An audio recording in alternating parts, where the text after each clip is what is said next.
Welcome, everyone, to the RDH Sports Podcast. I'm your host, Chad, and joined alongside me is my brother, Tanner. How you doing, dude? Man, man, I'm good. I'm really happy. I'm excited for the NBA draft, which of course we're gonna get into because the Spurs have the number one overall pick, and that's later this week. It's Tuesday. 2 days away. I'm excited. What about you? What have you been up to? Can't wait. Yeah, been really catching up on baseball. Been watching a little bit of PGA golf too. Watched the U.S. Open this last weekend. Ricky Fowler was going to get it done, but he didn't do it. For all those Ricky Fowler fans out there with me, we were so close once again, but it didn't happen. He did rock the hat though in the orange pants, which is what you needed to see from Ricky Fowler. Played really well this weekend. Scotty Scheffler played really well this weekend too. A lot of golfers didn't even make the cut going into the third day, so it was pretty crazy weekend in terms of golf. That's really what I was up to this weekend. And then you and I, Tanner, we got to watch Otani in person. We got to watch a little bit of Angels baseball. We went and saw a couple of those games. That was a blast. So getting into the baseball season, but man, just ready to these NBA playoffs. We're going to finish up these NHL playoffs because those are now done too. We don't need to talk draft because there's Connor Bedard's going number one. I'm over. And then on the last segment, this is one that I've been getting asked for a while, and we went ahead and did it. So we're super pumped to do this one. We rated every NFL team's best 1 to 2 players, but going into this season. So Tanner and I are going to have different players as our favorite players from each team going into this season. Tanner, can you start us off with a little bit of NBA playoffs?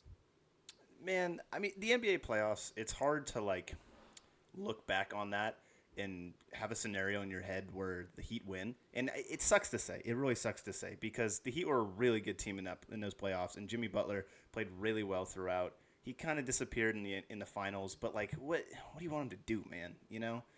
It takes an entire team to win an NBA championship, and that's what the Nuggets had, and they were hitting on every level at all levels. You saw it in every single playoff round.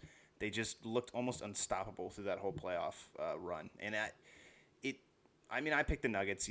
If the Heat would have made it a series, I could have seen them winning maybe, but this Nuggets team is just too good. Jokic is too good, and their other star players, Jamal Murray, and then their starters are just they were just lights out the whole playoffs. I mean, it's just what you ask for. It's a team peaking at the right time. What do you think? I mean, they swept the Lakers Yeah, in the leading up to the championship, right? Practically sweep the Heat in the NBA play or in the championship. yeah. Like that's a team that's not going to lose. It's just simple, dude. Jokic wants to go home and watch his horses race, and he did. Like that's all he wanted to do is go home and watch his horses after he the parade a little bit. But no, I mean you said it. I think Denver's just the more dominant team. Now, weird thing about Denver is they're a dominant team, right? But when you look at their roster's like dominant. You know what I mean? They just Yeah, know how to play together, and they have a few key players that really know how to play together. And I think that you have teams of the past that are really good, and even if you look at the roster, you're like, that's not the best roster, but in terms of team play and team balance, it's really good. And we had something happen like that on the other side of the sport with hockey. That we'll talk about here in a second with Vegas Golden Knights. Like if you look at that roster up and down, not necessarily that's the best team in the NHL, but it has a lot of guys that want to win and a lot of guys that know how to win, and I guess young Denver knows how to win now. So that's pretty scary. And all I got to say is look out for the West for however long Jamal Murray and Jokic are in Denver. yeah. I mean, they're just like they just looked unstoppable. I didn't see a world where the Heat could win it. I'm sorry.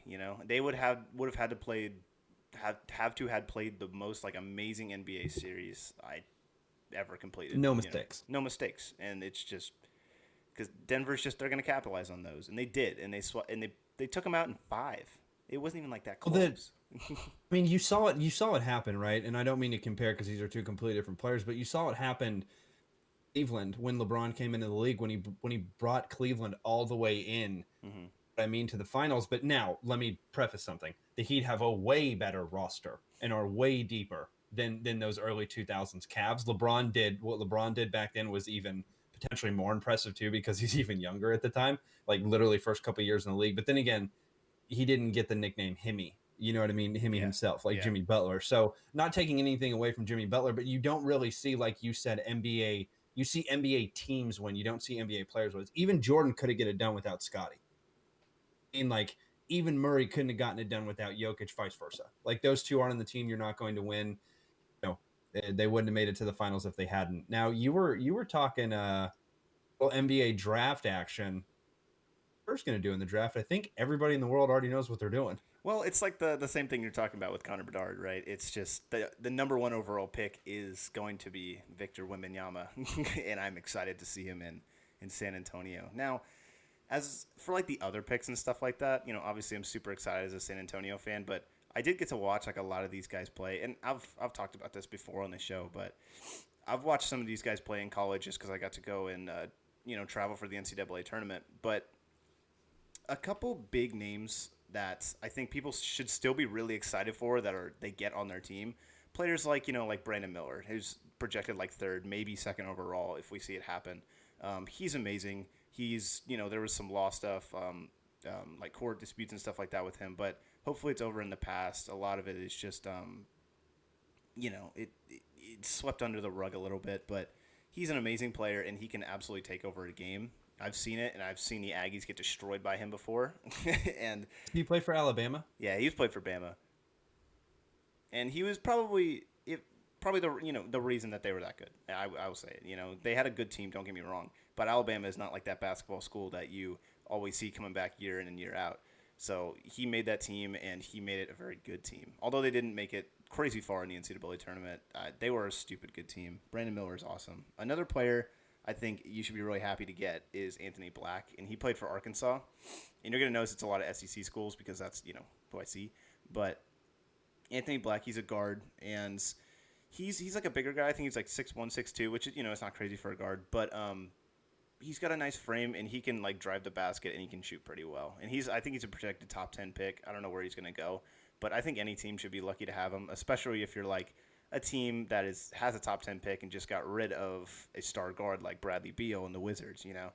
That could be something like if he falls that far. I don't remember where the Wizards pick, but that's like a good thing.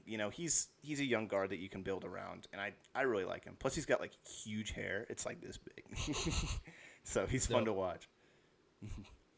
But That's awesome. Well, those are some good prospects for your team to look out for. I've definitely heard of all of them. I'm interested to really see what happens in this new San Antonio era. I wonder if Popovich, you have to have Pop stay now that you're getting a future rising star in Wembanyama. You have to have Popovich stay because he is the one that's going to directly impact his growth and everything. So it's a super exciting time to be a fan in San Antonio, and you also have some key pieces already there. Nothing you can't get rid of, but you already have Pop's coaching. It's like those players that play for San Antonio. It's the same thing about players that play for Alabama. You already know what college they played for, but a little bit upgraded level. But in terms of coaching, you're getting a professional coach in Alabama and Nick Saban in football, and same thing with Greg Popovich in basketball. He's one of the greatest coaches of all time. And a lot of good Is things. that all you had on the NBA? I mean, just a little bit more, but like if you are like doubting like Wembanyama at all, I mean, obviously we're not going to see anything until he steps on the court,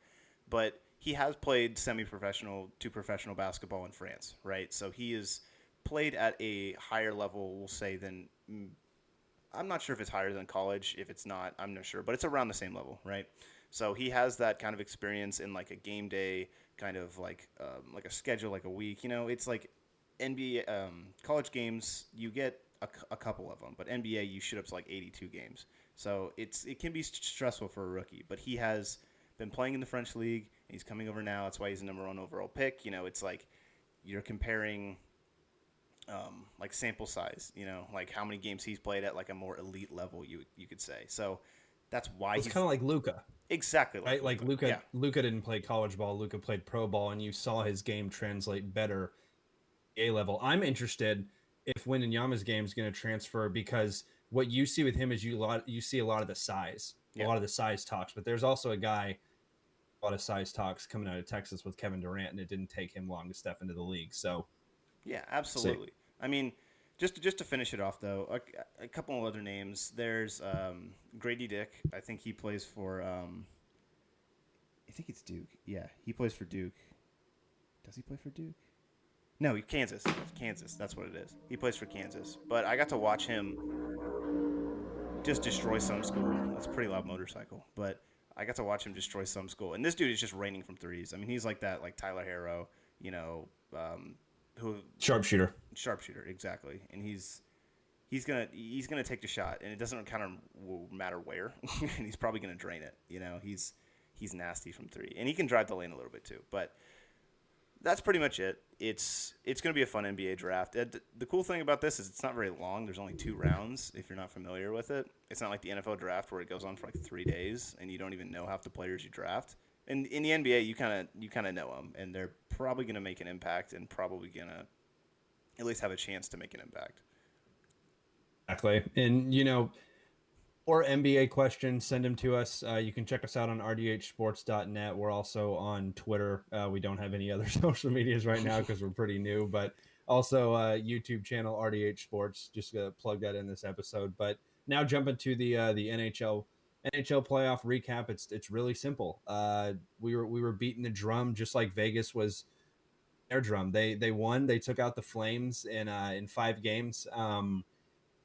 It's going to happen with Tkachuk getting hurt. Tkachuk, by the way, it's, you know, hats off to Matthew Tkachuk, hats off to Jack Eichel, 2 American-born hockey players that went at it, went head-to-head. Jack Eichel got the better of him, but Tkachuk had a broken sternum and ended up finishing a game and scoring a goal afterwards. So once again, I'm going to keep beating the drum that hockey players are just different. I actually saw like a pretty funny meme about hockey players compared to NBA players' injuries, and I'm not even going to go there because that'll stir up a lot.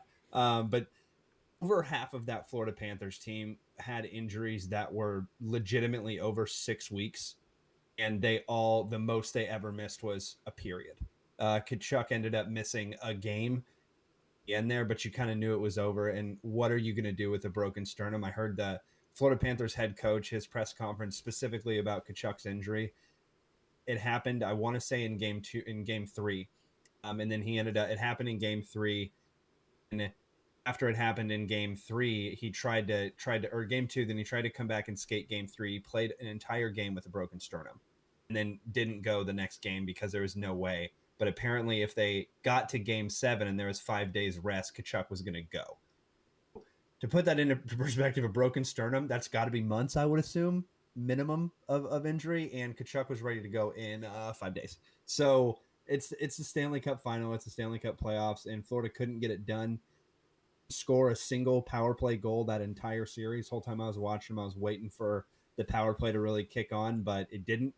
Vegas just, you know, them, and Florida was the team that kind of drug you down the entire playoffs and kind of made you play down to their level, like I've been saying the whole time. And Vegas essentially did that to Florida. They're just a better team. But crazy is that as I'm a San Jose Sharks fan, and the Sharks were brought in the 90s, and Vegas was brought in within the last 5 years, and Vegas already has a Stanley Cup, and the Sharks do not. So Sharks, if you're listening, let's pump it because Vegas is in the West too. Not even really going to hit on the NHL draft just because Connor Bedard's going to be the main pick there. And my time is really spent on all the NFL prospects, which is why we're going to jump to the NFL. Once again, we're going to go through every single team, and Tanner and I have a favorite player on that team going into next season. If our player happens to be the same, we do have a backup, so it's not going to be the exact same players both times. So I'm going to go ahead and start it off here. And I'm going to start in the AFC East. Cool. I'm going to start with the Buffalo Bills, and I'm going to take the obvious pick. Because if you didn't have Josh Allen, I don't really know where that franchise would be right now. And that's pretty much my reasoning. I mean, Josh Allen is the best quarterback since like Nathan Peterman, right? That's what Bills fans say. Send him to the promised land, Nathan Peterman. I don't know.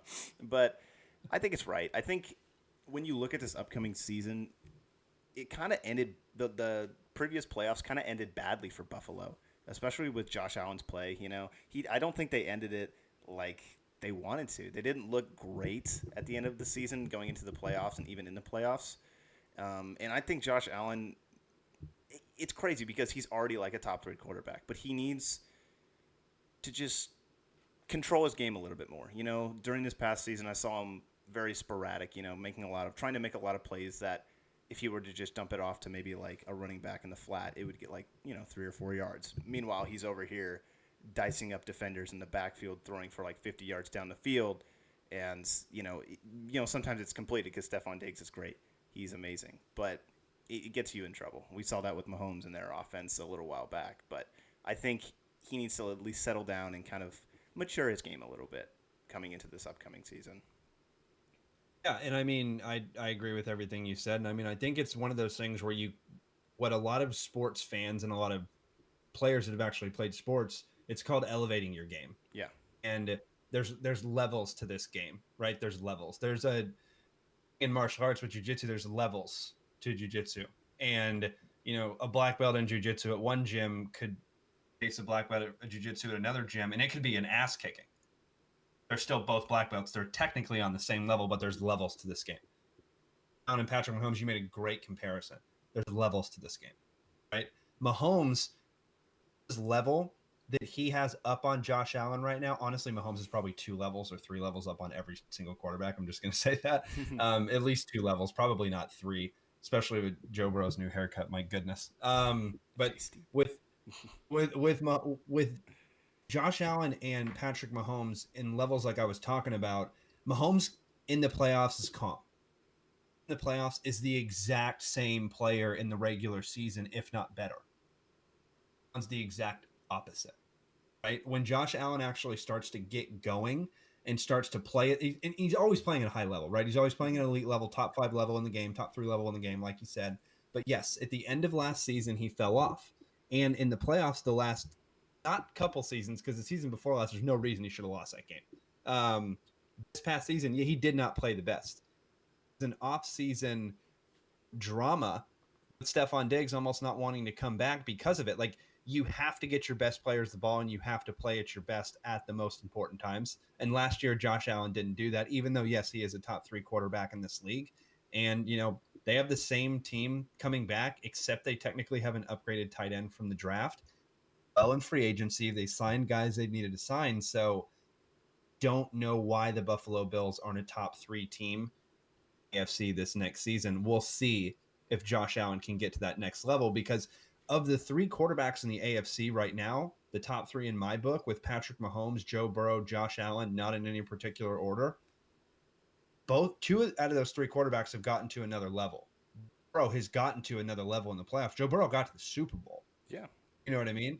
He's dialed into that other level. He's calm, he's cool, he's collected, and he's playing that level. Josh Allen hasn't got there yet. Yeah. So I think you're right, and I think Josh Allen needs to dial it into that level toward the end of the season. And happens. And I think the AFC is a way harder division. I'll keep beating that same drum. But who do you have as your? I guess it's technically the honorable mention now for the Bills.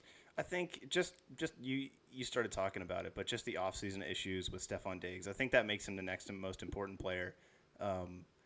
Just because you don't want to have uncertainty with your number 1 receiver going into the season, especially with those 2, because they're so close. Like, chemistry is huge. It's absolutely huge when it comes to like a quarterback and receiver relationship. So you need to be on the same page, kind of like with the same like mind waves, at all times. So it's kind of concerning if you're a Bills fan to see Stephon Diggs like he was kind of walking away for a little bit. I've heard he's back at practice, so that's really good. But yes. A pretty big scare. Huge scare if you're a Bills fan. Absolute huge scare. You nailed it. But yeah, I mean, that's pretty obvious, right? It's going to be Stephon Diggs. He's the number 1 playmaker on that team. Like, aside from Josh Allen, Josh Allen's giving him the ball probably at least 40% of the time, if not more, it seems like. Yeah. So if you take away, 30-40% of that offense, then yeah, you're going to take a massive hit, and nobody's going to come in and do what Stephon Diggs did. So we'll jump to the Jets. I'll go ahead and go first because I actually think I have a different pick than you do on this one. The Jets, I'm going to go with Breece Hall. Okay. The halfback, because I know you have to go with the other guy, but I went with Breece Hall here because, one, I didn't get a mix up with Kenneth Walker because I have it in front of my face for the first time. I always get those 2 running backs mixed up every podcast, it feels like. But what happened before the injury?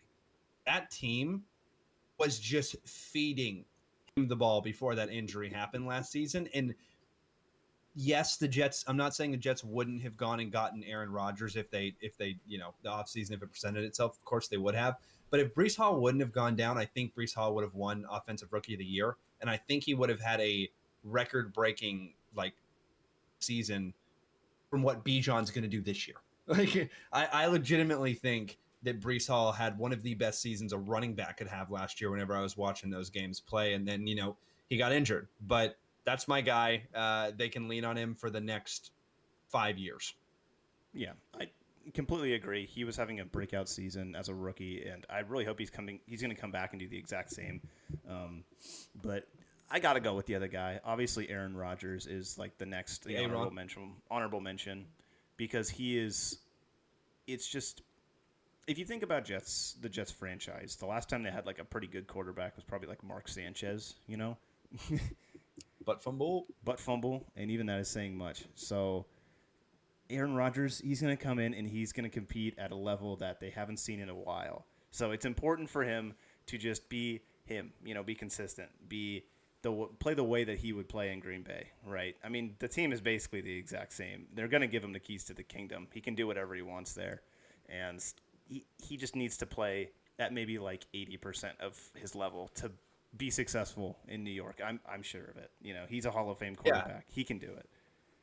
Yeah, and if that division wasn't so stacked with the Dolphins, the Jets, and the Bills, I'm not even worried about the Patriots, but they're always a hard team to play. They're always like right around 500. That division is just so stacked. I could see at least 3 or 4 teams, three teams for sure in that division making the playoffs. I really do see 3 teams in that division making it, and it's crazy to think that. And yeah, you're 100% right. If you get Aaron Rodgers at 80%, that's better than 80% of the quarterbacks in the league. Like legit. And he has got one last kick at the can. And he is not going to take this chance lightly. I think he's got a couple years left. He's got young rookie receivers in Garrett Wilson. He's got young rookie running back, or not anymore, but they were a rookie this past season. He's got really good talent. And the Jets have a sneaky good defense and a good young offensive line too. So it's going to be a really fun team to play. And I mean, yeah, you said it. Aaron Rodgers, keys to the city. Whatever he wants, he's going to get because he is going to make the Jets. I do think they're going to be a playoff team now that I'm thinking about it. They're not. They're bringing Aaron Rodgers to town. Jumping to the Dolphins. This one's pretty easy. I mean, hey, I'm gonna before you pick it, we got to switch. Remember, we got to do alternating. No, I'm not gonna. Yeah, I'm not gonna take this one. I was gonna say okay. What I would say is this division, and the Patriots. These 3 teams were the fastest 3 that I had on this entire list. I didn't even have to look at names. There was legit probably about 18 to I'd say 22 teams on this list that I didn't even look up anything, and then the rest they were just off the top of my head, and the rest. Probably about 8 of them I had to look up because I was like, I don't know, man. But the Dolphins, it's your team, or it's your turn. You take these next 2. Who do you got? So with the Dolphins, I think the biggest part is it has to be Tua, right? It has to be Tua. He must be the number one important part because of the concussions and the issues that he faced during the season, right? I feel like it has to be Tua, I mean, he literally basically invented a new rule in the NFL based off concussions and stuff like that. So I think if you're a Dolphins fan, you have to be wanting him to come back healthy, play a full season, not get rattled in the head. I mean, it's scary if you see that happen. I mean, I was scared when it happened. I saw him get down. I saw him get up. He started. I mean, you saw it happen. It was just, it's wild. I hope he's gonna be back in the same form that he was. I mean, they don't have a quarterback otherwise, right? Yeah, no, they don't. And I mean, yeah, that's the last thing you want to see in sports is head injuries. I've dealt with a lot of them playing hockey, and no, dude, that's not fun, especially when you have a concussion and you're that person trying to find your legs. It's not fun.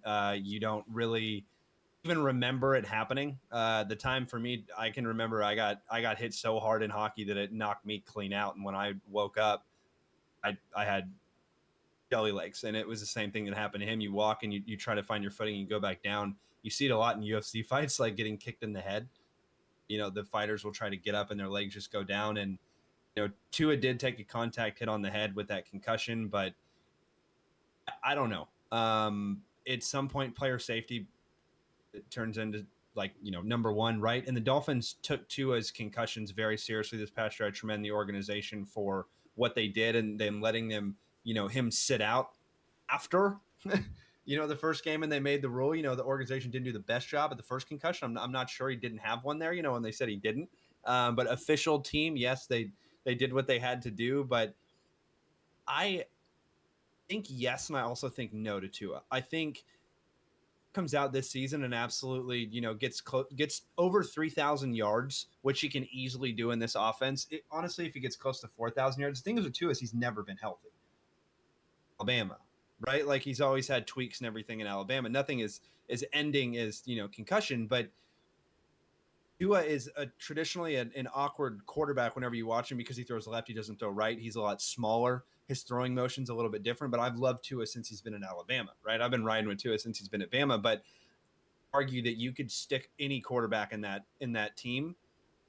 Oh, you're probably not going to be as good as Tua, but you have Tyreek Hill and Waddle on is your wide receiver 1 and your wide receiver 2. Those were my guys.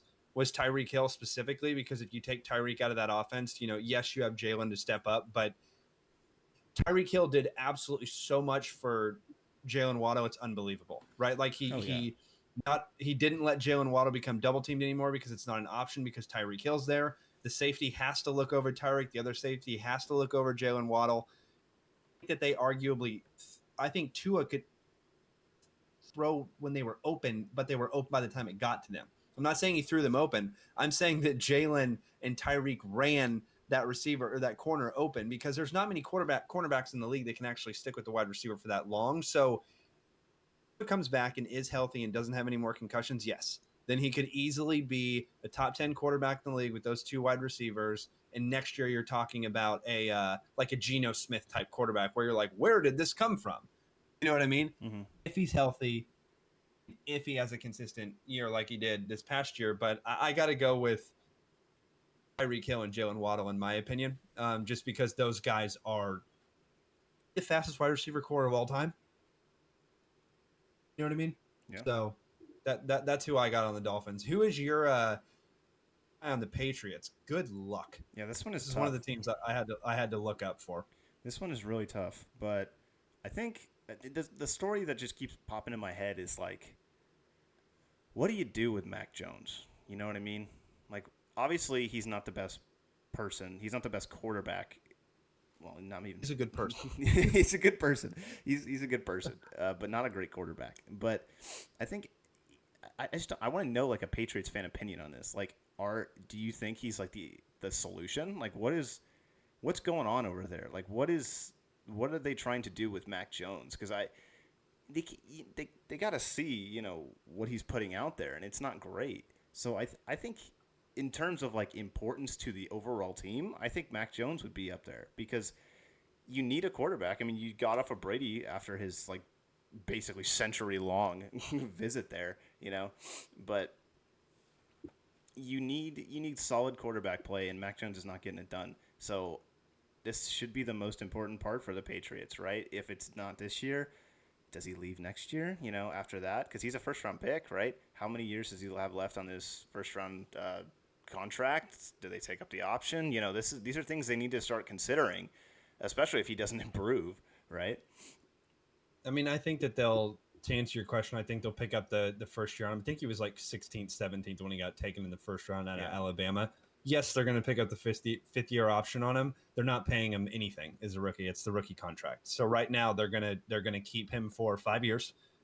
We'll release him after that 5 if they don't. But the thing with the Patriots is probably he's just been okay. Yeah, pretty. You know what I mean? Like that's the best I can say about. He's been okay. His first season was his best season, and I think since then he's gone downhill a little bit. I think I said it when he was coming out of college. He's not going to win you a game. He's going to manage the game for you. I compared him to a lower version of Alex Smith coming out of college. That's what I compared it to. But he had a better completion percentage and passing percentage because he was just a more accurate quarterback than Alex Smith coming out of college. But as a Patriots fan, I think that you don't really get a say because you have so many Super Bowls over the last however many years. And right now you're just kind of chilling and nobody's going to really yeah, nobody's really going to touch Tom Brady, and I think every Patriots fan knew this was coming. Whenever Tom Brady left, I mean, you had Drew Bledsoe way back in the day. You never thought that was going to go away. Then Tom Brady came in, so I don't think that Mac Jones is going to be re-signed to another contract. I also don't think the Patriots are going to ever be worse than like 7-9. But I think as the Patriots organization, looking at their roster, looking at their depth chart, they don't have a lot of young players that stand out to me. So that's a big concern right off the bat as young players. And guess what? Your coach is so good in Bill Belichick. Like I said, you're not going to pick, like top 5. So you're not going to have the option next year to maybe get like a Caleb Williams. Yeah. You know what I mean? Out of USC. The next year's quarterback class is pretty solid, but the Patriots aren't going to be up there. So that's a really good question that the Patriots fans are going to be in for kind of early 2000s Cowboys. I think you're going to have a solid defense.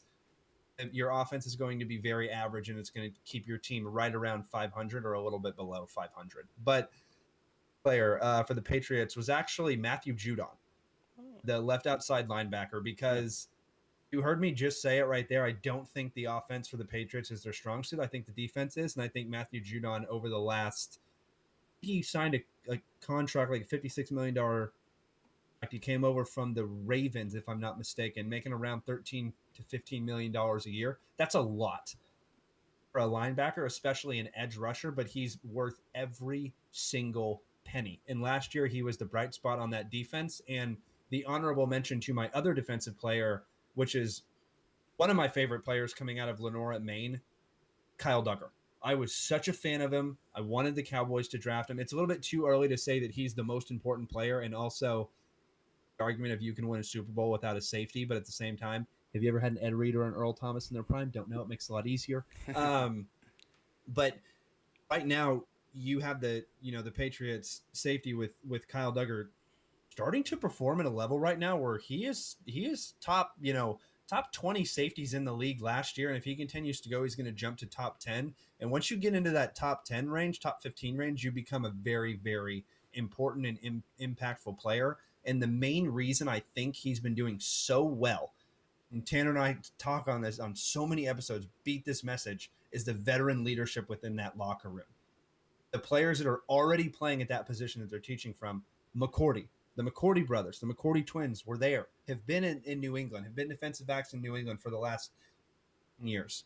And he's been learning from them over the past 2 to 3. So that's me for the Patriots. Now jumping to the AFC North, Tanner, go ahead and start off with the Bengals. You gotta do it.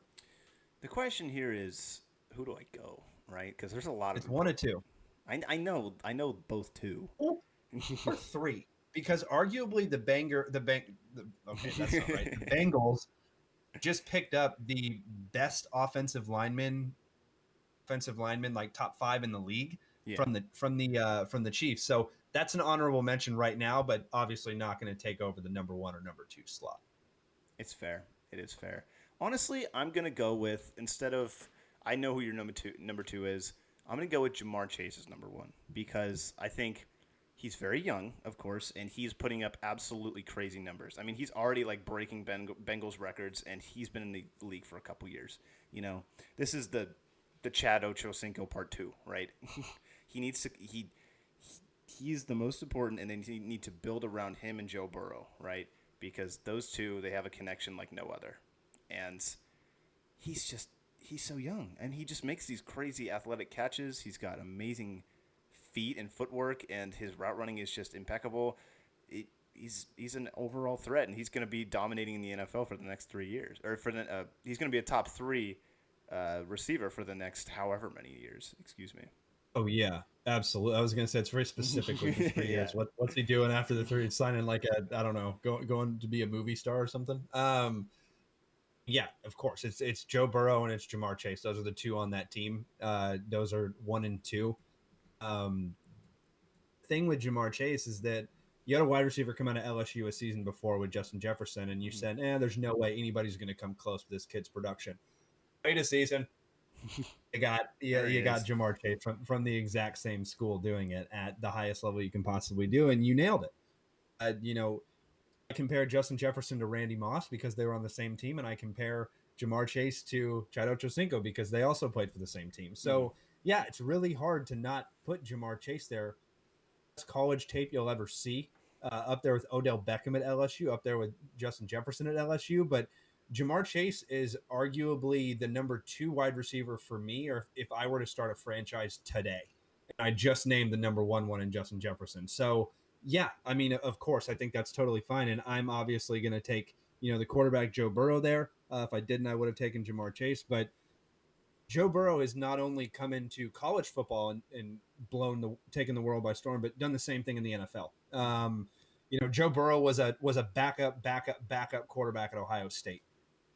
Didn't even start at Ohio State. Transferred from Ohio State, went to LSU, circled A&M, circled Alabama on the calendar, went undefeated, won the national championship, went to the NFL and made it to the Super Bowl, and then made it to before the Super Bowl. Then his other season he got injured. Is nasty. He is that guy.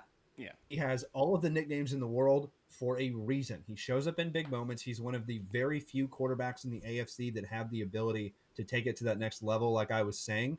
And a big reason he can take it to that next level is because he's thrown to the same guy in college. Yeah. He has in the pros. And when you bring those two with you, it's a hard connection to beat for anybody.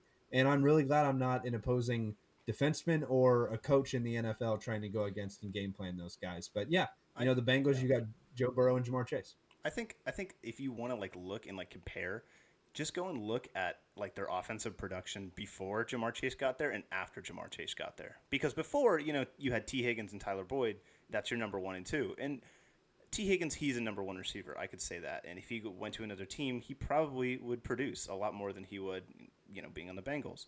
But he's being forced into that number 2 slot as a number 1. So Jamar Chase is getting those number 1 looks from the defense, and no one's really paying attention to T. Higgins, right?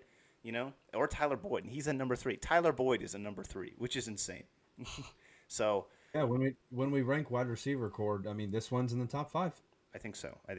And just kind of an honorable mention, I was just thinking about it, but look at Logan Wilson on that defense. He is. I know. That's my guy from That's Wyoming. your boy. That's your boy. But he's playing really, really well as a linebacker in Cincinnati, and they're not really known for their defense. Cincinnati. In fact, their defense was kind of bad recently, or historically recently. But yeah, and they would get fines every game. They had Vontaze Burfict. It would practically bite guys' heads off. Yeah, I forgot about Vontaze Burfict. old Geno Atkins, prime Geno Atkins back in the Bengals. They could stuff runs, but yeah, man. I mean, you have defensive players that are very young and playing better than anticipated coming out of college, and that's what makes a Super Bowl team. That's why they've already made it to the Super Bowl, right? Yes. You didn't expect Joe Burrow to be this good. I'm sorry. I know he won a national championship. I know he went undefeated in college when he played for LSU, but you didn't expect him to be this good. Nobody expected Logan Wilson to be that good except this guy. I mean, at 100 tackles over every year in Wyoming, nobody took him, and the Bengals just took him that draft. I knew he was going to be good. Everybody was questioning me. That was number 1 linebacker on that draft for a reason. And all Logan Wilson does, ball on it, and he's there. Yep. It's not even a second delay, and he's already there. Love the player, sideline to sideline linebacker, way faster than you would think. And going to be a staple in that defense for a very long time. We'll jump to the next one because we're switching off the Ravens to go Lamar Jackson. I'm interested to hear your pick just because you're not watch the Ravens a lot more than I do. Lamar Jackson, as you saw it in the offseason, right? Lamar's going to go. Oh no, Lamar's going to go. You saw everybody in the Baltimore organization being like, it's fine. He's not going to go. Don't worry about it. Everybody in the Baltimore organization, low key, was freaking out a little bit. Fan, I knew what the organization was doing. I knew they were letting him shop, and I knew that they were just going to match whatever they did. But this whole team, this is the only team in the NFL that you can really say this, completely switched an office, their defense, their thing. Completely switched everything to tailor a single player, and that is Lamar Jackson. They changed everything. They had Joe Flacco. I don't even know if they had an option play in their playbook. And now they only run options pretty much, and they only run out of the gun. So it's wild. It's super wild. It's harder. It's hard to not pick Lamar Jackson because if this exercise, I think, is literally for him. Yeah. But the player that I was gonna bring up, and I was actually gonna ask you about is would you consider is this Ronnie Stanley the tackle? Consider him at this position of how important offensive linemen are in this league, and you got to block for Lamar Jackson, who doesn't like to stay still. It's true. Yeah, I think he's very important. Right? I think he's very important. I don't know if he earns the He number 2 might. spot though. I don't know. It's close to me. I think he's my number 2, in my opinion. Well, never mind. I just remembered a defensive player that overtook him. See, that's the thing though. The Ravens have great players on defense. So like, Who's your number 2? my number 2 is it's kind of hard because there's a lot of important players you could say that are on that team. I'm not going to go defense because I think that what a Ravens fan would want, what the Ravens organization would want, is something on the offensive side of the ball, and specifically a pass catcher. Now, it's because they've been looking for that number 1 for a long time. I don't know who to go here because I am stuck between Mark Andrews because he's been a staple in that offense for years, of course, and he has gotten off a bad season. And the other one is not a specific player, but a specific position. Again, the number 1 wide receiver. Who's going to step up and who's going to be that number 1 wide receiver? You got Odell Beckham coming in. Rashad Bateman's coming back. Who's going to do it? What's going to happen? Who's going to elevate to that next level? So I think I'm going to go with the receiver just because I think Mark Andrews will be fine. He'll get back on his horse. Well, and the newly drafted wide receiver this year, who is the literal 2.0 of Hollywood Brown, could Yes. come in and fill those shoes as well. Absolutely. Who's going to be that number 1 receiver? Because they've been asking for it for a while, and frankly, they kind of need it. You know, you can't just send Mark Andrews out there every time and expect him to catch the ball every time. He's not. I'd say he isn't Travis Kelce. Maybe he is. I don't know, but you need someone else. You know, and I think that's the second most important part. You know, Lamar, he just got paid. He's going to ball out. He's probably going to do Lamar things, but someone needs to catch the ball. So that's my number 2. That's a good player. call. Yeah. That's a great call. I mean, Mark Andrews, you have to put him up there just because of his success, and he's been the number 2 tight end. Probably, I'd put Kittle there with number 2. So, yeah, you know what I mean, right there with that one with you too, and then wide receiver, yeah, who is exactly going to step up? Bateman last year was supposed to step up. He didn't. He actually kind of took a step back, but he did have some injuries too. So hopefully that will change a little bit. But yeah, I mean, who is actually going to catch the ball for the Ravens and Lamar not run the ball, 50 times a game pretty much? Somebody other than, like you said. But what I was going to say on the defensive side is I just got to call out Marlon Humphrey, my favorite corner, arguably in the NFL, and he's been just locking people down and playing press man coverage since he's been in the league from Alabama. It's crazy. I will let you your Cleveland Browns. Who is the guy on Cleveland? Well, I'm going to go with the obvious one just because you have to. He's the biggest storyline in Cleveland since Baker Mayfield, and even that's not saying much. But it's Deshaun Watson, guys. I mean, will he be back, and will he be playing at the level that he was before he took a break from football, basically? He has to be the number 1 importance for the Cleveland Browns. If he doesn't hit, they are going to be back in the hole for like 5 more years at least. And they're probably not going to draft a lot of players in that time as well. So you're not going to get a lot better. So he has to hit. I mean, that's just the story for the Cleveland Browns. You spent bank to get this guy here. He has to hit. He has to perform like a Matthew Stafford when they made that trade. The polar opposite of Russell Wilson when they made that trade. Like he has to hit. There's pretty much no other way around it. What do you think about that? I mean, I think with the Browns, it's hard to not go Deshaun Watson as an honorable mention, just because you saw when he was bad, the team was very bad. But somebody that, I thought of 2 players right off the rip. I thought of Nick Chubb. Nick Chubb's getting to that age, not that age, but getting to that level, though, where you're starting to see the run in the ground, and especially with Kareem Hunt being a free agent too. It's like, how much more is Nick Chubb going to actually get the ball? Because the Browns did completely take Nick Chubb out of games at points, with Kareem Hunt in there too. So what is that going to change? That's a big question for me next season. And then is how long is Nick Chubb actually going to be there? Are we going to see what's happening to Dalvin Cook? Dalvin Cook still has a lot left in the tank, but he gets cut because of the price tag, right? Cleveland, I don't think so, just because I think Cleveland would riot if Nick Chubb left. But that one, and then the other one that I have to bring up there because he's honestly the only reason that they've actually been in games, and he's won them games on the defensive side of the ball with Myles Garrett. He is only taken over games. If you do not double cover Myles Garrett, he will destroy you. Every single offensive down, he is literally getting blocked by the tackle, most likely the guard, the halfback, and potentially the tight end chipping. That's 4 players on every single play. Minimum of 2, 3. That is the reason alone that I have to take the defensive end here. He's probably going to break the sack record. Warren Sapp, if you're listening, you said he wouldn't be anything. I still remember that. Suck on those words, but dude, come on. Like, he's been the best defensive player aside from somebody on the Steelers who I'm going to mention in a second here. And you can argue that they've been number 1 and number 2 since they've come in the league. Like, Myles Garrett has been the best defensive player in football in the last 5 years, and it's not even close because of his production in terms of sacks.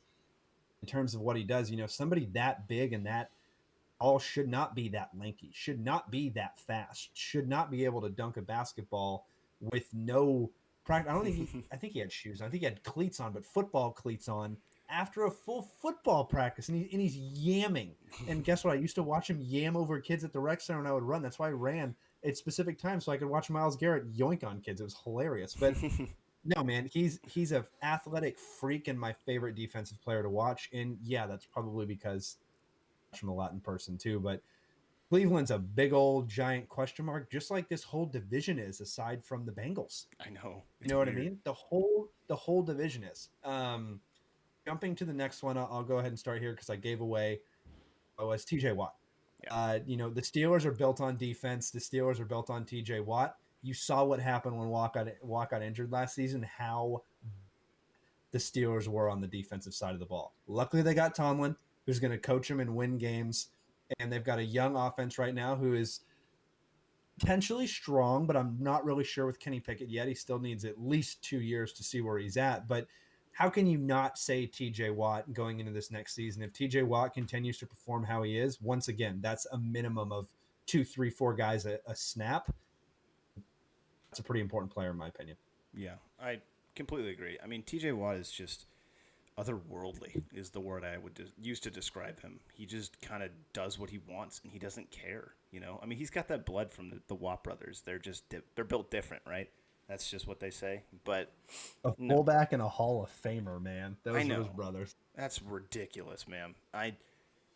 TJ Watt is a generational player, and he's going to go down into the Hall of Fame. It's just going to happen. He's playing at that level, and he's going to be playing at that level for a long time, especially on a Steelers defense. Like, come on, guys. No, I know. And the hardest, like, that's so football. You know what I mean? Yeah, of course. The Steelers defensive line, football, yeah.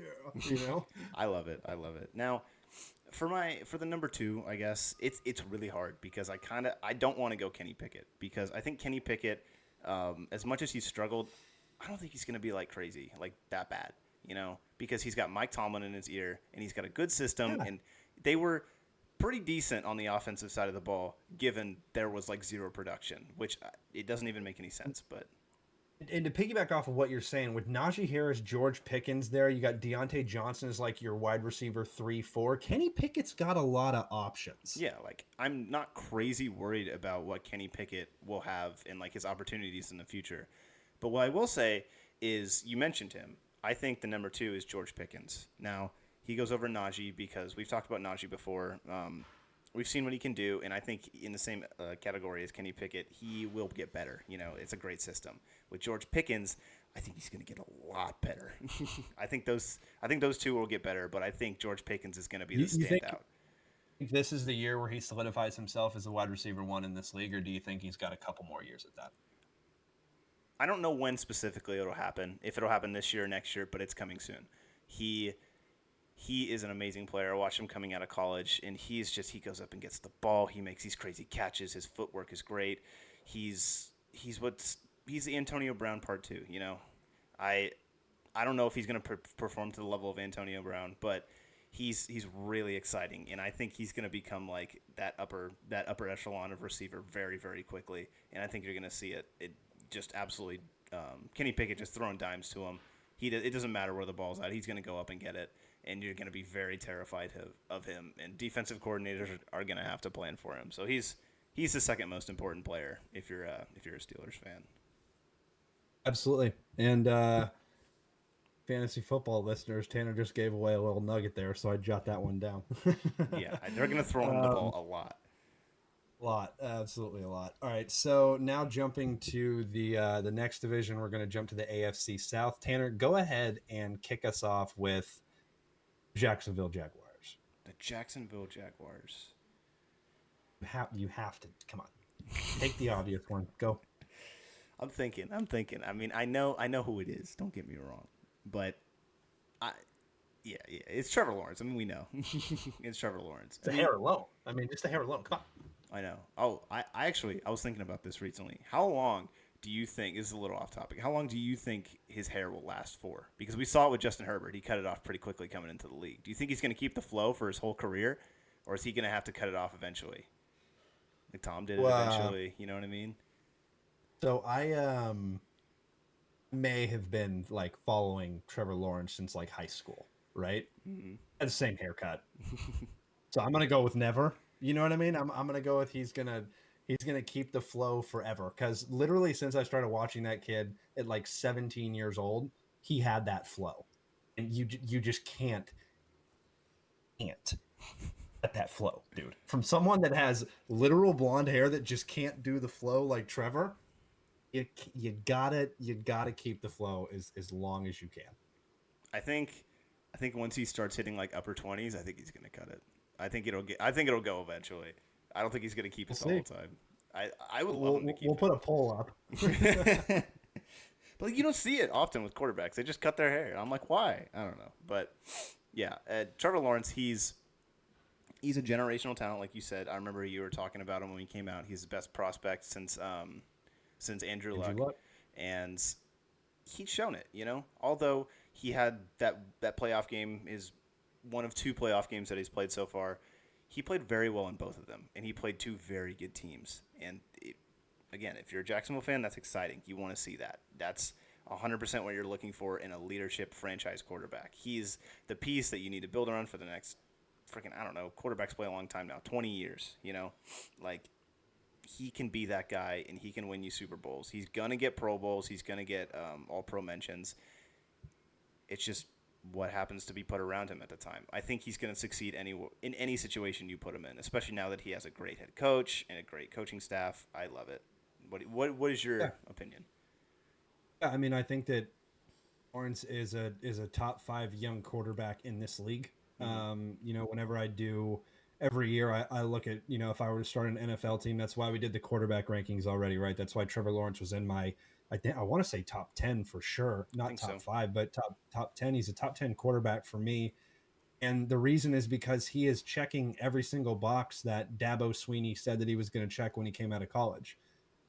Dabo compared Deshaun Watson to Michael Jordan. Dabo didn't really have any comparison in terms of Trevor Lawrence, because Trevor's like a unicorn. He is just a unicorn of a prospect. He is the literal perfect prospect. It's like Myles Garrett coming out of college. In Clowney coming out of college, even though sometimes these prospects may not hit. I'm not saying Myles has, and I know Myles has, but I think Trevor has as well. But Jadeveon Clowney, right? Every single box is checked. 4.5 at 40, right? Like at that big a frame, he doesn't do that. Trevor Lawrence is throwing 40 yards down the field, hitting a quarter on the sideline that's in a blade of grass that the trainer stuck there that told him to hit is a joke, and he does it off, you know, doesn't even looking while he does it. He's so talented. Unbelievable. And like, I really, really like guys warm-ups. Like, I'm a huge warm-up guy because you get to see their release and you get to see it in slow motion. I've watched Trevor Lawrence's release more than probably any quarterback in this league. every year it's gotten a little bit faster, a little bit faster, a little bit faster, a little bit faster. And that's scary. Not to mention with Trevor Lawrence, he can also lower his head and randomly truck you. That's kind of cool. I think that his game absolutely took another step this past season. Last season, you finally saw Trevor show. Everybody knows who he is now that you haven't, may not have known the season prior. Everybody in Jacksonville season prior, I don't know, it's number one pick. I'm not sure. He's showing why he's the number one overall pick. And when you bring in players like a Christian Kirk, Evan Ingram, he makes them all pro. What do you want to say? Yeah. You know what I mean? What do you want to say? And Jacksonville has a young offensive line too. It's not necessarily the best offensive line. They have a young running back. ETN's first year was this past season. He came from Clemson with Trevor. So this is literally all on Trevor. Trevor is literally doing all of this, all of it. Yeah. And he's doing it himself. So it's hard, we're going to take different guys. If there was one guy that we could stay the same, it'd be this guy. But I think I'm going to do the exact same thing you did with the Steelers. Who is going to be the number one option? Not wide receiver, tight end, because Evan Ingram last year kind of showed that he could be the number one option in that team. Going to be the number one option. What's going to be the game plan this year? Are we going to run the ball more? Do a little bit of option with ETN? Are we going to pass out the flats more a little to ETN? Because ETN is a very good pass catcher in the backfield. They didn't do as much of it as I would have liked to see. Does ETN become the number one option? Ingram take another step from how good he played this past season? Ingram take another step to where the Jacksonville Jaguars have to sign him to a massive contract because he's their franchise tag this year. Yeah. But they can't franchise tag him again next year, so they have to sign him to a contract. The wide receiver, Christian Kirk, he's paying him $70+ million a year. You got Zay Flowers. I think they're still... Dude, they all did well, but nobody did. You know what I mean? I think Christian Kirk is already paid for that contract. Same with Evan Ingram in the first year of that contract. But who's going to be the number one guy? Trevor needs a number one guy.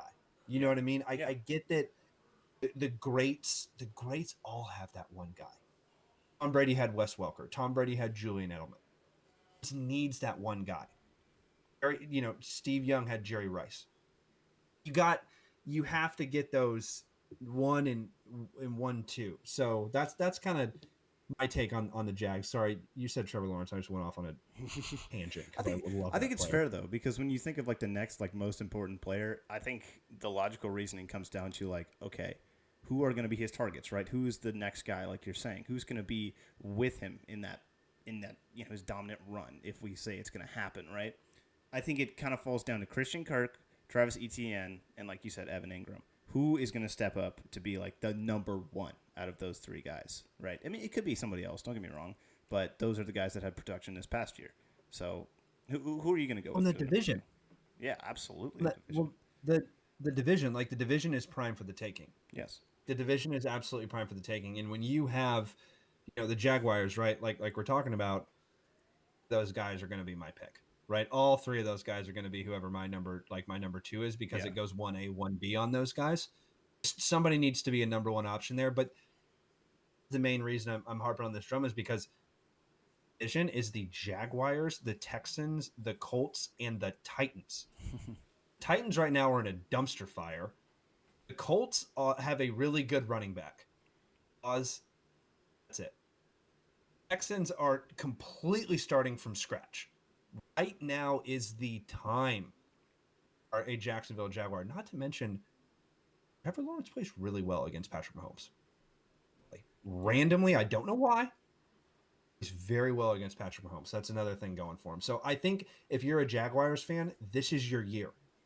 This division is easily yours this year. It's not even close this year. So I need to see a lot of offensive production from, like you said, those three, or maybe somebody that's not those three. Yeah. Jumping to the Houston Texans now, since you started with the Jags, I'm going to go ahead and go with the Texans here. Number one player for me it's Dameon Pierce. They literally had no idea what they got in Dameon Pierce, just handed him the rock in the preseason. It was like, wait, he's pretty good. Stuck him in the regular season. He hasn't come out since. So I think they're going to do the same thing this year, especially with a rookie quarterback, rookie wide receivers, rookie offensive linemen. And rookie defensive players on key positions. There's a lot of young players. There's going to be a little bit of a learning curve there. There always is. Need to have productive next to those players. So you put a Damian Pierce next to a CJ Stroud. The defense obviously has to watch CJ Stroud, but everybody knows what Damian Pierce is. You have to block. You have to game plan for a Damian Pierce, right? You have to. He can run you ragged if you don't. So I think he's really the only position that's returning to me that I really, really think that's the impact, and that's the most important way that they have to go this next season. Because once again, it's a rookie quarterback, right? Going to be doing a lot of the time. He's going to be dumping the ball off to his running back, or he's going to be handing the ball off. Yeah. Got to have a really good running back there, and then they already have a really good tackle with Laramie Tunsil. So, yeah, absolutely. I mean, Damian Pierce, he's got to be primed for another breakout season, right? I think so. They're just going to give him the ball. I mean, like you said, they have a rookie quarterback. What's the best thing to do with a rookie quarterback? Run the ball. Get some field position and make your quarterback feel comfortable. That's what running the ball does. It makes the defense guess. They don't know what's going to happen, so it makes the quarterback's job a lot easier, right? So for the number 2 most important player, it's kind of difficult. I want to go CJ Stroud, obviously. I want to go him because he's a rookie. It's his first year. But I don't think there's a lot of pressure on him, to be honest. I mean, he's a high pick, don't get me wrong, and he's going to the Texans. But, it's not like a crazy – he's not coming after a Hall of Fame quarterback or anything like that. He's not in, Jordan Love's position where he's, been a backup for years and now it's his first chance to start. It's not – he's going to have a couple years because this is their guy now. They're going to give him a lot of chances. So I'm going to go with Will Anderson on the other side of the ball, who could potentially not have as many chances. He needs to stand out on the defense. He needs to make plays. He needs to do all this stuff because, I mean, frankly, a defensive player as compared to a quarterback is not going to get as many chances. That's just the world we live in, right? So that's what I'm going to go with. They also traded up to get him. Exactly. So he has some expectations on him. Everyone knew C.J. Stroud was going to Houston, but this guy, Will Anderson, don't get me wrong, he's an amazing player. He's an amazing player, and he's probably going to make a lot of plays. But it's kind of like the Trayvon Walker discussion we talked about last year. He's a number 1 overall defensive player. What does that look like in terms of production in the next NFL season, right? So that's who I'm going to go with at number 2. That's a great pick. Will Anderson was my honorable mention. You have to put in Will Anderson there because anytime you're trading for any pick, guess what? that is now you in this scenario because they literally traded picks to jump back into the first round, pick 3. That's a lot of capital to get back up there to get the arguably best defensive player in the position and arguably the best defensive end in that position this whole draft class. And the reason they did that, talked about it earlier, the brother, JJ, that guy. Yeah, the guy that's going to be in the Hall of Fame, the guy that is already Ring of Honor of Houston, if I'm not mistaken, builds off of certain positions. Mm-hmm. Defensive ends is now one of those positions because of JJ Watt. They saw how successful he was, how many games they won him, how much of an impact he brought, what he did to this game. So they're looking for Will Anderson to come in and fill those shoes. And Will Anderson, those are some big shoes to fill. So big. That's a really tough one. But that's the Texans. Now jumping to the Colts. Who do you got for the Colts as their important player, Tanner? The Colts, man, who's even on the Colts nowadays? I mean, it's hard to not say. It's hard to not say the offensive side of the ball. Yeah. It's because there's on the defensive side of the ball, yes, there are some players on the Colts, but in terms of top of the league, in terms of most important players on the defensive side of the ball, no. Offense, I think it's pretty obvious, right? I think it's the best running back in the league. Yeah, best running backs in the league. I mean, right? Jonathan, it's the question between the quarterback and the running back. As a rookie quarterback, what is he going to do? I think you're probably going to go him if I don't. Anthony Richardson better not touch the field this year. If Yeah. Anthony Richardson touches field starting this year, very angry. But I mean, who's their backup who's their backup in that case? They don't have one. Jacoby Brissett. Don't have one.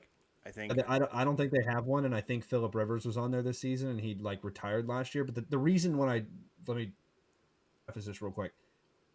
Anthony Richardson is a quarterback that is a carbon copy of Lamar Jackson. I want him to work on his accuracy and get up to speed year one and year two, take the training wheels off and go. So that's I love that player coming out of college, but he's just not ready, dude. Yeah, Not ready. I think he's had 17 total starts. He's not ready. He hasn't even played a full NFL season yet in all of his football. He's not ready to go onto the field yet. But yes, right? yeah. Absolutely your case. You're 100% accurate with either the quarterback or the running back. I think in that case, we've already talked about him, Anthony Richardson. So I'm going to go with the running back. I think Jonathan Taylor, he came off of an insanely good season. He was the number one running back in football, and then he comes back this past season and gets injured, and he's kind of, not the same. It's hard to, one, replicate that season, and then two, when you get injured, it's like, well, throw it in the trash, right?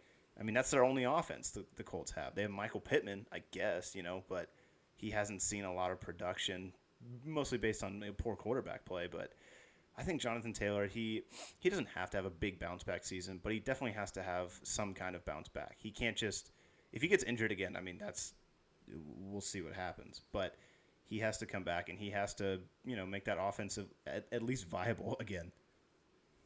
Absolutely. And I mean, he was the guy, and he's the only guy on that team, right? Aside from Michael Pittman, yes, give him his due. He's a number 2 wide receiver on any team, potentially number 1 on some.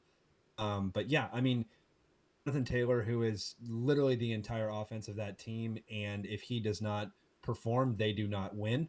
But here's the thing with running backs, right? He's starting to get into that point, right? Starting to get into that Dalvin Cook, right? That are starting to fall off. That second gear is not necessarily there anymore. Saying that Dalvin Cook doesn't have that second gear anymore, because personally, I think he does. I think he looked great last season. I can't believe he's still out there. But here's the thing with running backs. Team runs you into the ground, your first contract, right? They just run you straight into the ground. Dallas did it with Zeke, and it with Jonathan Taylor. They've been doing it. Back and look at Wisconsin. He played for Wisconsin. He was that entire offense in the entire time he was there. So he has legit like 5, 6, 7 NFL seasons under his belt already. And that's pretty much life for a running back right now. The average is between, I think, 8 and 10. So he's already there. That's pretty scary. I said that coming out of college. I also said coming out of college, if he gets an injury, it's very scary because of the terms of production that he's already had on his body coming back from an injury. So yeah, you completely nailed it. Jonathan Taylor is definitely the most important player on that team. I don't think he's done. I think he easily has, more seasons left in the tank for sure. But yeah, coming back from an injury at the running back position is definitely scary.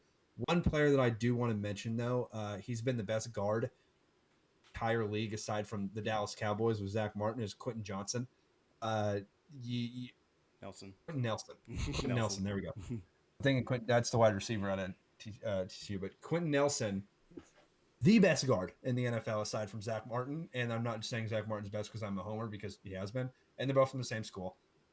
They both got drafted right after the other. But Jonathan Taylor runs that ball, offensive lineman that he's running it towards, Nelson, every single time, because of how dominant he is. Same thing with the Cowboys. They do it with Zach Martin's side too.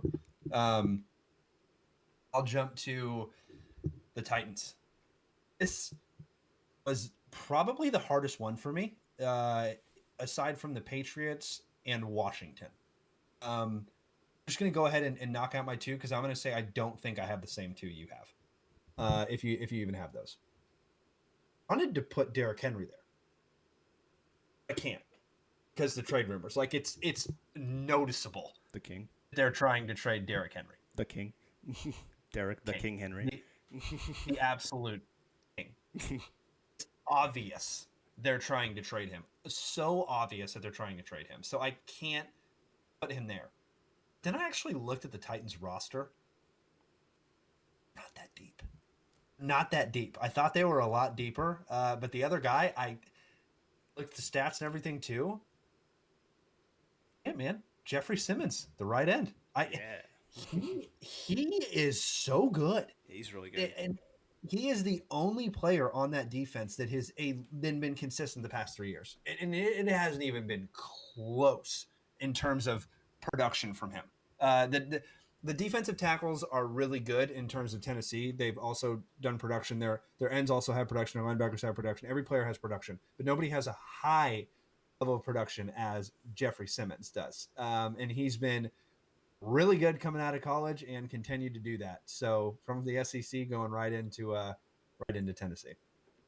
I'm glad you mentioned Jeffrey Simmons because I was thinking the same thing. I mean, that dude is just unstoppable. Like, I saw a list that had it was like the most influential Mississippi State Bulldogs. It was like top 5 in the NFL right now, and he was like number 4 on that list, and he was ahead of Dak Prescott too. So that just tells you how much you need to know about this guy. If you're not familiar with him, go check him out. I don't know how you wouldn't be, but Jeffrey Simmons, he's really great. For my number 2 though, I am going to go pretty basic here because I think it's the most important part of this Titans team, and it's who is going to play quarterback for this Titans team in 2023. Like, it's Tannehill. I've heard rumors that Tannehill has been playing well in training camp, and he's been playing really well. Is it going to be Malik Willis? Is it going to be help me here? Oh my gosh, the kid that got. Oh my gosh, how am I drawing? I don't know, Kentucky boy. You know, let's just keep Will Levis. Will Levis, thank you. I already forgot him. Sorry. But who's going to start at quarterback? Right. This is the big question for them, and frankly, it's kind of going to be the only thing that people are watching this offense for, because we know Derrick Henry's good. We know they're going to run the ball, but when the ball's in the quarterback's hands, yeah, if he's there, but we know when the ball is in the quarterback's hands, that's what you're going to be looking at, this passer production. We're not really sure about their receiver core yet, but Traylon Burks hasn't really taken that next step. I'm not sure. But this is what I am watching for. I'm watching who's going to come out of that number 1 quarterback position. I think this season is basically just a tryout for the position of the future, basically. Yeah, I absolutely agree. And I think that this season is a Tennessee fan, I'd be very scared. Because I think this is your make or break season. I think that you are used to seeing that Tennessee Titan that actually made it deep in the playoffs off of the King's shoulders and that defense, right? That's what's been your bread and butter over the last 3-4 years, and that's slowly been coming to a halt. Last season, you saw it, right? The Titans were not the same team that they have been over the past couple years. So that's a big question too. Is this team going to take a step up? Stay the same, or are they going to go down? My guess is they're going to go down, trying to get rid of your literal reason that you've made that deep in the playoffs and that deep in the regular season, when there's clearly not an underlying issue there. That's telling you the Titans may start to go into a little bit of that rebuild mode. I could be reading too far into it, but that's kind of what I think happens this next year with the Titans. And like I said, that division is a weak division. Jumping to the AFC East, AFC West, sorry. We have the Chiefs. Go ahead, Tanner. The Chiefs, the Super Bowl champions. I have to say Patrick Mahomes, just because it's Patrick Mahomes. We've already, done this rhyme and riddle 1,000 times. He's the best player in the NFL. Like, he's the most important player in the NFL. He's the NFL's, cover boy. Like, he just is that guy, and he's gonna be that guy for the next 15 years, probably, maybe 10. Who knows? He could play a long time, and he's balling out at a level we've seen before, but not very often. The question here is, who is the number 2, and is it Travis Kelce? It's got to be Travis Kelce, just based off of all the speeches and all the mics that have been taken from him this offseason. He's the most important person wherever he goes. But now Travis Kelce and Chris Jones, honestly, are my 2, 1A and 1B, because Travis Kelce, you wouldn't be here on the offensive side of the ball. You wouldn't have won a Super Bowl last year if it wasn't for Travis Kelce, and you wouldn't have won a Super Bowl arguably the couple seasons before that if it wasn't for Travis Kelce and Chris Jones as well. Same thing as last year, Chris Jones. Like, I feel like Chris Jones is the only defensive player that the Chiefs have ever really paid. You know what I mean? Consistently keep paying, because he's been the best defensive tackle in the league for the last 5 years. Him and Aaron Donald are right there in terms of best defensive tackles in the league. So got to give him his props. But yeah, I completely agree with Mahomes. He does stuff that you've never seen and you probably will never see again from a quarterback. He is the McDavid of hockey. He's the Mahomes of football. He's doing left-handed passes, behind the back passes, no look passes. It's unbelievable how athletic he is. I think another person we should mention too is he has a really good season this past season, and a lot of people don't really talk about him that much. But it is Nick Bolton, and if you watched that Super Bowl last year, he really played well in that Super Bowl. I mean, he got like a fumble or something like that, but he got a turnover and he like ran it back for a touchdown. Granted, the touchdown was called back for some reason. I don't remember why, but Yeah, I mean that's an impact play in the Super Bowl. Who cares if it's called Nick Bolton back? out of Missouri, He- great he's, player. He's a great player, and I think he's going to start being just a staple on that Chiefs defense. I mean, come on, man. I mean, that dude is electric to watch. He's an absolute dog for sure. Nick Bolton's yeah. That guy's been a thorn in everybody's side since he got drafted. Can't believe he didn't go even higher too.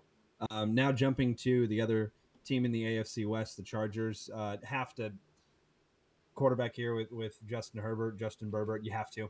He's a top 10 quarterback in the league, top 5 at times.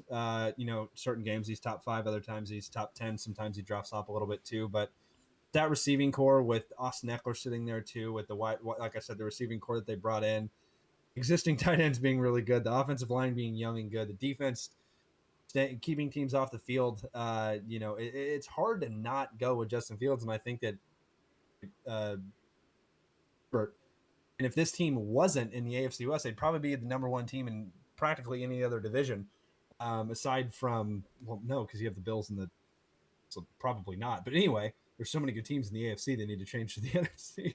Yeah, The Chargers, they're a really good football team, like a really good football team. So I think that the Chargers and Justin Herbert not only is important this team, but in the face of the league is an extremely important player, and I think he's also going to be a top performing top 5 quarterback this season with his weapons. Yeah, I completely agree. Justin Herbert, he's going to be that quarterback that you're gonna see for the next 10 years. I mean, he's going to be like the Drew Breeses, the Peyton Mannings, the Phillip Rivers, who just don't leave. They're going to be there for a long time, and you're going to have to deal with them for a long time, especially in the AFC. We're seeing the new guard. They are here, and that's who they are. Justin Herbert is one of the best, and he is among the new guard. Now, my number 2, I could go Austin Eckler, but I'm not going to because I think he'll be fine.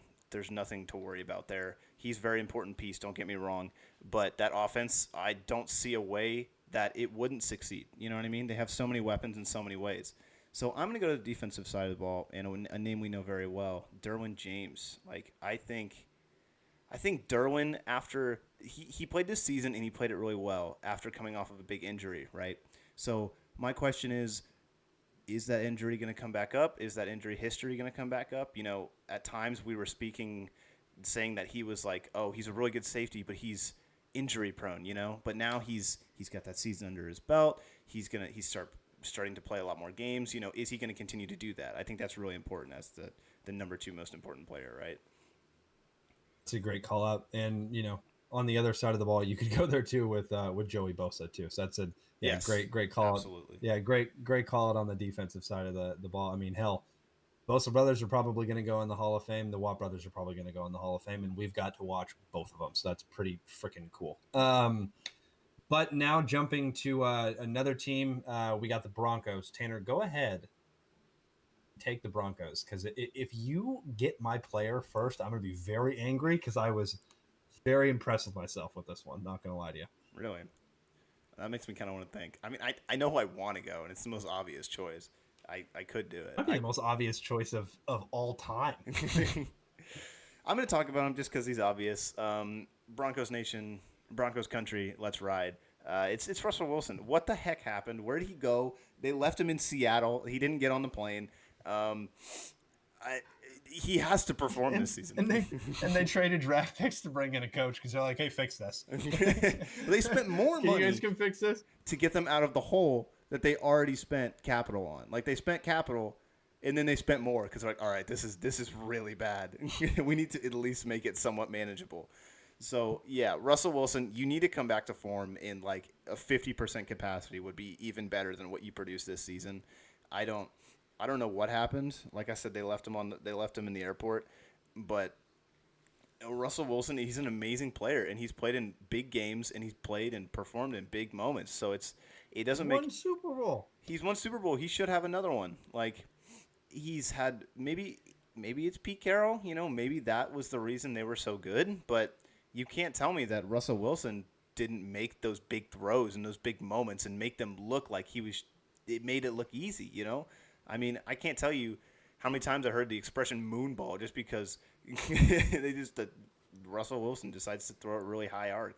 But Yeah, just diming up down the field to Tyler Lockett right in the breadbasket, to yeah, Doug Baldwin right in the breadbasket, dude. Yeah, and that's the thing is like, yeah, Doug Baldwin, old, Tyler Lockett, pretty cold, but you're telling me like, come on, yeah, Russ made threw those guys open a lot. Russ was cooking. That's the Russ cooking. Like that's that's the the expression. expression. You know what I Yeah. mean? That's the expression. That boy was cooking every time he went on the field. He was cooking. I've never seen a potential Hall of Fame career, the dumpster over one season so fast. Life. They have to figure it out. They got running backs, they got offensive linemen, they got wide receiver. They have everything on that team. There's no excuses. That's another young wide receiving core that's arguably one of the best in the league. They're really good. They didn't do anything, and they didn't do anything last year, which is crazy because they traded everything, and it's like, yeah, we'll just take Geno. It's all good. No worries. I'm not even worried about it. But I'm actually going on the opposite side of the ball. Okay. I'm going Pat Surtain because I Oh, think Pat yes. Surtain is lit. I mean, Dallas almost took him. They got jumped by the Broncos. I'm fine with it. I'm Okay, fine with it. We got Micah. we got Micah because of it. But still, this was the player that Dallas is going to take, and there's a reason that Dallas is going to take him. He was the number one cornerback off of that class, and it wasn't even close. And he is a literal lockdown corner, and not only a young corner, in those rankings, top 5 corner in the league right now. And that's not. I'm not saying no disrespect to our boy Trayvon Diggs. Trayvon Diggs is not a top 5 corner in the NFL. Surtain is a top 5 corner in the NFL, and he is so good. When you watch the defensive side of the ball, the guy jumping up and get the interceptions practically like every other play. That was him. Yeah, Broncos. That is one of the biggest question marks. Is this next season going to be massive step up? Or are you going to see that team get run out of Colorado? Probably not, because they just won, the NBA Finals, so they're chilling right now. Colorado Avalanche was really good a season ago, so they're still good, but careful because Denver cares a lot about football. Jump into the last team. I'm very glad I get to go first on this one. If you would have looked at me 4 years ago, told me that the names on this list, there's some of them I would have said yes to. This is one I would have said there's no way 4 years ago. Crosby, baby. Max Crosby. Came in the league, no tattoos, is practically, like Birdman. After he's going to be done, he's going to be tatted from head to toe. But he's literally been the only consistent player in Oakland aside from Derek Carr, and they traded him. Devontae Adams, they just recently brought in there. Josh Jacobs has also been the other only consistent player in Oakland.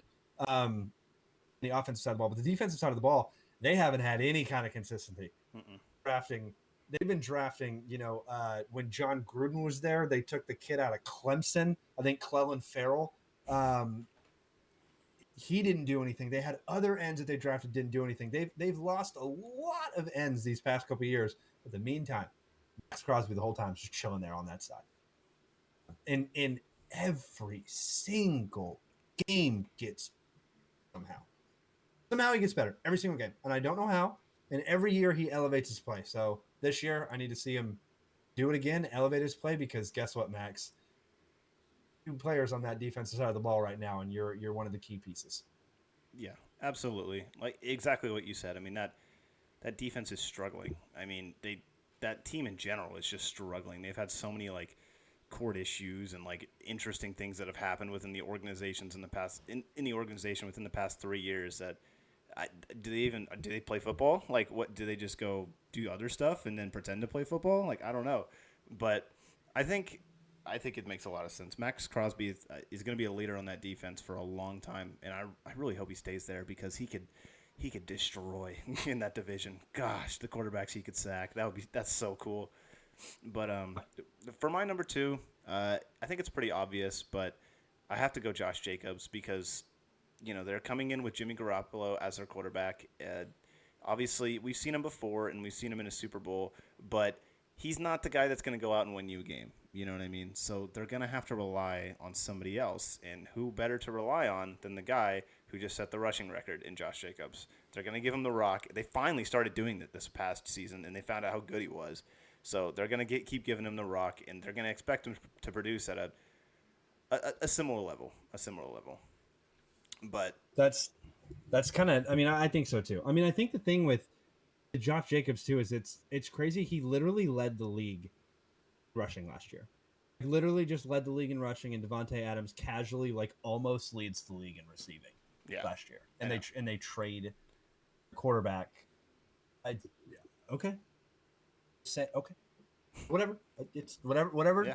Whatever you want to do, Vegas. It's all good. Yeah. So whatever they want to do, but I completely agree. I think Josh Jacobs is that him and Devontae Adams. It's pretty nice. That's a solid 1-2 punch for whoever steps in there. I mean, Jimmy G is going to step in there very nicely, but at the same time, you could argue that Jimmy G is losing weapons. And from what he came in San Francisco with Debo, George Kittle, McCaffrey,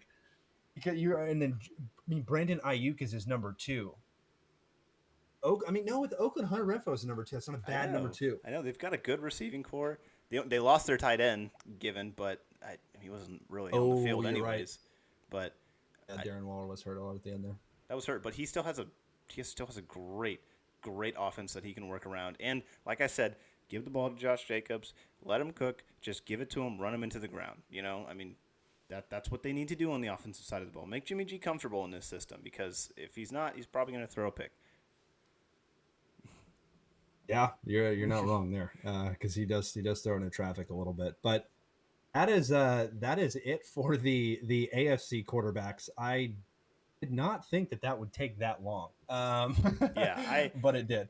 I was also I saw what you said, Chad, but I don't think we're an hour and a half, and I think we could save the rest of this for the next episode. Maybe make a part 2 of this.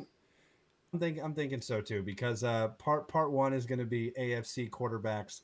Next episode, we will absolutely jump into the NFC side. Once again, Tanner and I get talking about football, and that's why everybody listens, because we just get on rants. And we did think we were going to cover all the teams, because we usually do, but we're just not going to hit another 3-hour episode today, folks. So that's going to be it for this week. But like I said, next week, all we're going to talk about is the rest of these quarterbacks, and we may have another segment or 2 as well. But we're gonna jump to football again next episode, and all these episodes coming out. We're gonna continue to rank these players. We're getting a lot of great feedback. Once again, rdhsports.net. Check us out. Tell your friends. Tanner. So let's do it again next week. Let's do it. Later.